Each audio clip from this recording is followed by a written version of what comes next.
aluno do ensino médio, tudo bem? Aqui é Júlio Bastos, professor de Física, com mais uma aula para o terceiro ano do ensino médio, ciclo 2, aula 2. Hoje nós vamos falar sobre corrente elétrica e circuitos elétricos.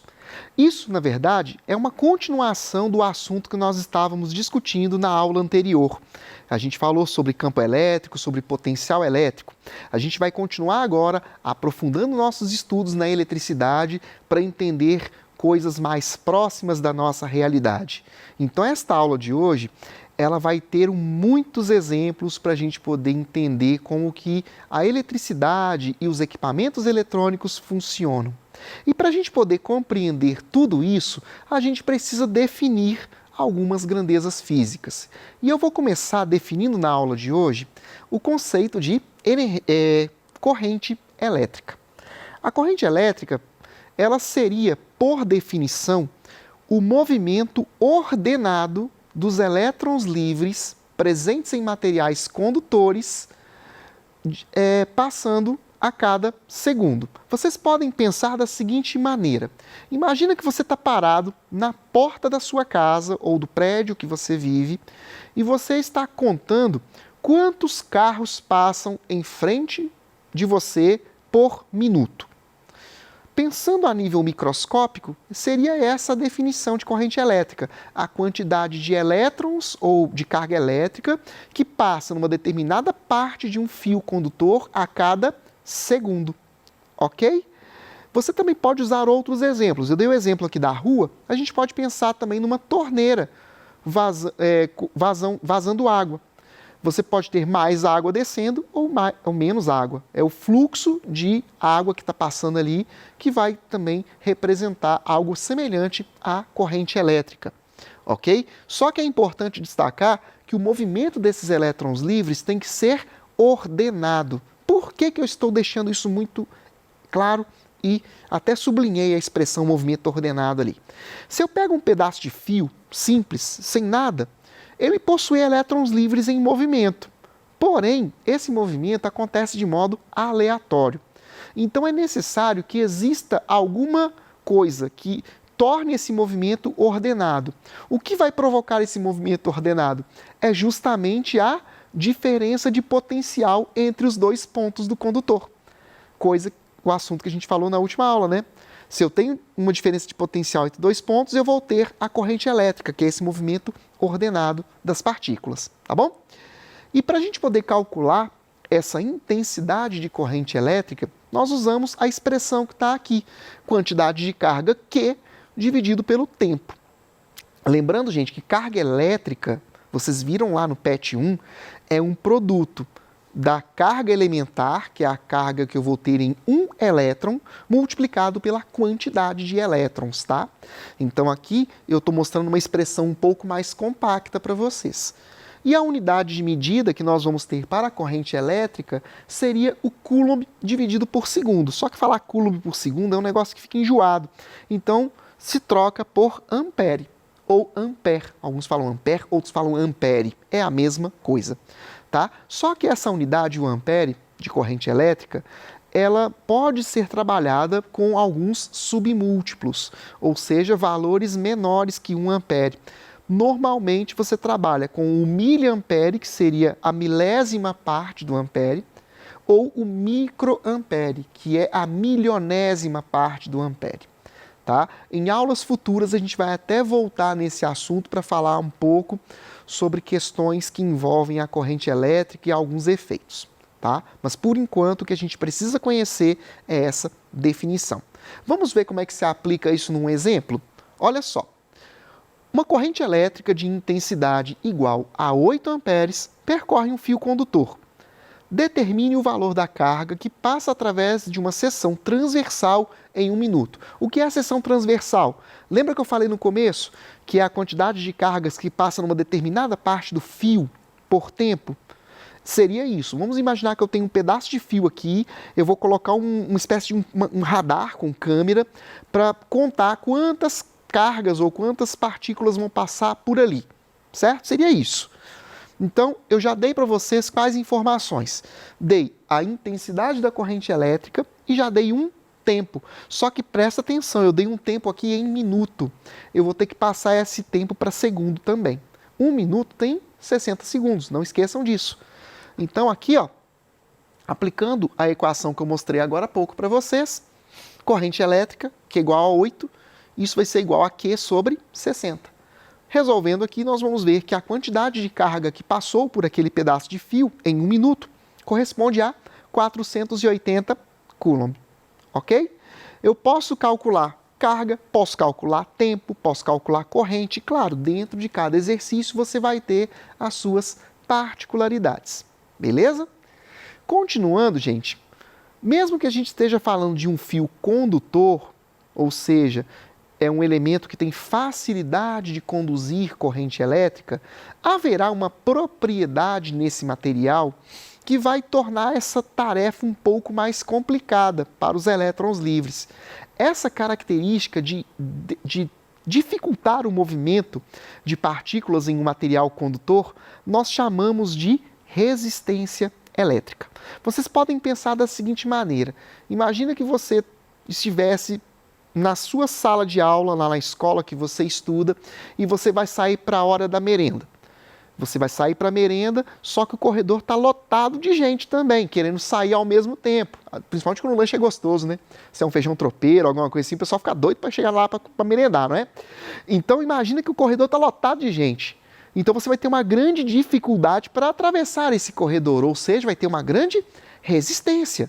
Se esse corredor fosse mais comprido, se eu tivesse um corredor com 5 metros de comprimento, eu vou ter uma certa dificuldade. Se esse corredor tivesse 50 metros de comprimento, seria bem mais difícil, não é? Então a resistência elétrica, ela depende de alguns fatores. Um deles é justamente o comprimento desse fio. Quanto mais extenso ele for, maior será a resistência que ele vai impor ao movimento dos elétrons. Ah, e se o corredor fosse mais largo, por exemplo? Se eu tivesse um corredor que fosse 2 vezes mais largo que o normal, seria mais fácil ou mais difícil, pessoal? Seria mais fácil, né? Se considerarmos que temos a mesma quantidade de pessoas, claro. Então seria mais fácil atravessar ali. Ah, e se não fosse um corredor, se fosse, de repente, dentro de uma piscina? Opa, uma piscina é mais difícil de você se movimentar, não é? Então, dependendo também do tipo de material, você vai ter uma maior ou menor dificuldade para que esses elétrons se movimentem. Essa característica, que eu acabei de dar o exemplo da água, a gente chama na eletricidade de resistividade, ok? Então, cada material possui uma resistividade diferente, beleza? Então, juntando todas essas ideias, a gente calcula a resistência. Eu não coloquei aqui a expressão matemática, porque normalmente nós trabalhamos isso apenas no aspecto conceitual. Tá bom? O que a gente trabalha mais é com a ideia da lei de Ohm. Essa lei, pessoal, é uma das coisas mais importantes que vocês, alunos do 3º ano, precisam saber quando estamos estudando eletricidade e eletrodinâmica. A lei de Ohm, ela relaciona 3 grandezas que a gente vai encontrar em circuitos elétricos, que eu vou falar daqui a pouquinho. Nós relacionamos corrente elétrica, diferença de potencial, que a gente falou na aula anterior, e resistência elétrica. A gente junta essas 3 ideias numa expressão matemática bem simples, que é essa daqui, ó. V é igual a R vezes I. Eu estava lembrando, hoje mais cedo, quando eu estava no ensino médio ainda, já faz uns 25 anos mais ou menos, eu tinha um colega que me ensinou uma maneira da gente memorizar essa expressão aqui. Ele chamava essa lei de Ohm assim: você ri. Então é uma forma que você pode usar também para lembrar da lei de Ohm em sua construção. Como é que você vai aplicá-la nos exercícios? Vai depender, claro, das informações que foram dadas para você. Eu vou mostrar aqui justamente um exemplo para vocês verem como é que funciona. Olha só. Uma lâmpada de uma residência é ligada a uma voltagem. Voltagem é a mesma coisa que diferença de potencial e tensão, beleza? Só para vocês entenderem, são sinônimos. Voltagem de 120 volts. Então, uma corrente de 2 amperes passa pelo circuito. Está errado aqui, é passa, tá, gente? Ignore o para aí, é passa pelo circuito. Qual o valor da resistência do filamento da lâmpada? Filamento é aquele fiozinho que fica dentro da lâmpada, beleza? Antigamente, as lâmpadas que a gente comprava no supermercado eram lâmpadas de filamento. Você tinha uma parte de vidro, que era o bulbo, e dentro do bulbo você tinha aquele fiozinho que parece uma molinha, que quando você ligava o interruptor, ele acendia porque ele esquentava.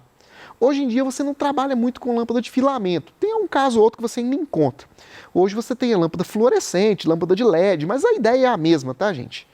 A ideia aqui não é falar de lâmpada de filamento, é a gente entender os parâmetros de eletricidade, ou seja, tensão, corrente elétrica e resistência, beleza? Vamos lá, olha só, aplicando a lei de Ohm, então, vejam só, o V é a nossa tensão ou voltagem, que é 120 volts. A resistência é o que eu quero saber. E a corrente já está em amperes, então não precisa substituir nada, já está no valor certo, 2 amperes. Fazendo aqui, nós vamos encontrar que a resistência desse filamento é igual a 60 ohms. Essa letra aqui, a letra grega ômega, representa a unidade ohm. Ohm, que é a unidade de medida para resistência elétrica. A lei de Ohm recebeu esse nome justamente porque o cientista que descobriu essa relação entre as três variáveis chamava-se Ohm, George Simon Ohm, um físico alemão que viveu no finalzinho do século XVIII e século XIX, tá bom? Gente, a lei de Ohm é muito simples e ela tem uma capacidade de aplicação absurda. A gente vai ver agora, dentro dos circuitos elétricos, que eu posso empregá-la em resoluções dos circuitos mais simples até os mais complexos. Mas para a gente falar de circuito, eu primeiro preciso definir isso para vocês, o que é um circuito. Quando a gente pensa num circuito, vamos pensar num circuito de corrida mesmo, sem ser circuito elétrico. Um circuito, ele corresponde a um traçado que é fechado, né? Vamos pensar na Fórmula 1, que está voltando agora. Quando você tem uma corrida de Fórmula 1, ela acontece em circuitos, que são pistas fechadas. Eu completo uma volta, 2 voltas, 3 voltas e assim sucessivamente. Na eletricidade, quando eu falo de circuito elétrico, é a mesma coisa. Um circuito elétrico é um caminho fechado, isso é muito importante, tá, pessoal? Tem que ser um caminho fechado por onde a minha corrente elétrica vai passear, vamos dizer assim, tá? Ela vai passear pelos elementos que compõem esse circuito, tá? Ela vai, eu vou usar aqui um termo um pouco mais geral, ela vai transformar energia elétrica em outras formas de energia, beleza? E aí a gente vai ter circuitos com mais ou menos complexidade, mas independente disso, a presença de 4 elementos básicos é essencial. E quais são esses 4 elementos? O primeiro deles é a fonte de alimentação. É essa fonte que vai gerar aquela ordem que eu disse lá no comecinho da aula para os elétrons poderem se mover na mesma direção. Ela que vai produzir a diferença de potencial. Essa fonte, ela pode ser contínua, que é o caso de uma pilha, de uma bateria, ou pode ser uma fonte alternada, que é o que acontece nas tomadas das nossas casas. A tomada ela fornece uma tensão alternada. O que significa isso? Que ela vai mudando de valor o tempo todo. Tá? No caso aqui do Brasil, nós temos uma tensão alternada que varia 60 ciclos por segundo, ou 60 Hz. Existem outros países que o funcionamento dessa tensão alternada é com 50 Hz. Tá? Só para vocês entenderem um pouquinho como é que é esse lance de tensão contínua e alternada. O segundo elemento que a gente vai encontrar sempre em um circuito é a carga. A carga, pessoal, é o elemento ou o conjunto de elementos que vai utilizar da energia elétrica para alguma finalidade. Nós podemos pensar em coisas muito simples, como uma lâmpada, ou em coisas altamente complexas, como um computador, que tem uma infinidade de componentes, né? Terceiro componente que vai ser fundamental num circuito são as chaves interruptoras. São aquelas chaves que vão ligar e desligar o equipamento. Essas chaves podem ser físicas, como um botão mesmo, para você ligar e desligar, ou podem ser chaves digitais, seriam componentes dentro do circuito que vão funcionar com essa finalidade de abrir ou fechar o meu circuito, permitindo a passagem de corrente elétrica ou não ali. E o último, e não menos importante dos elementos, é a presença dos fios que vão fazer a conexão entre esses componentes. Beleza? Então, eu preciso ter pelo menos esses 4 elementos dentro de um circuito para a gente poder dizer que ele é um circuito. Então, eu vou começar dando um exemplo bastante simples para vocês aqui de um circuito. Olha só, nós temos aqui uma pilha que tem acendendo uma lâmpada. Aqui nem tem um interruptor, nem tem a chave liga e desliga, né? Então, a gente tem aqui uma lâmpada acesa através de uma pilha. Pode ser uma lâmpada de lanterna, tá?